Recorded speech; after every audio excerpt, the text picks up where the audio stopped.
నమస్కారం అండి. మాది రామచంద్రపురం వాస్తవ్యుడిని. నా పేరు శంకర దుర్గా ప్రసాద్. అలాగే కేసీ వారు మరి కాకినాడను రామచంద్రపురంనే కాకినాడ జిల్లాలో విలీనం చేయాలని గత కొన్ని రోజులుగా నెలలుగా పోరాటాలు చేస్తున్నారండి.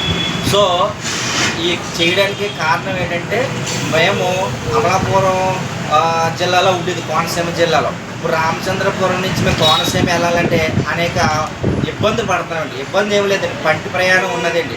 వర్షాకాలం వచ్చిందంటే మొత్తం అదంతా కూడా బురదతో నిండిపోయి మేము ఆ పంటి దాటిన తర్వాత కూడా ఆ బురదలోంచి బండ్లు బైక్స్ అన్నీ కూడా వెళ్ళడానికి కూడా చాలా ఇబ్బంది ఎదుర్కొన్నామండి.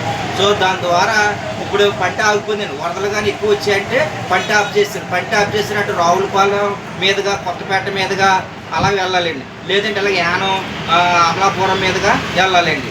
సో ఇలాగా మాకు అన్ని విధాలుగా చూసినా చాలా ఇబ్బందిగా ఉన్నదండి. గతంలో కాకినాడ మాకు జిల్లాగా ఉన్నప్పుడు ఎంత చక్కగా మేము కలెక్టర్ ఆఫీస్కి వెళ్ళాలన్నా హాస్పిటల్కి వెళ్ళాలన్నా ఎంత ఈజీగా మేము వెళ్ళి బస్సు సౌకర్యం ఉన్నదండి.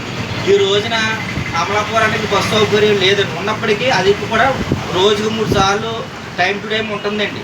సో మాకు ఏదైనా ఎమర్జెన్సీ కావాలంటే మాకు అందుబాటులో ఉన్నది ఏంటంటే కాకినాడేనండి.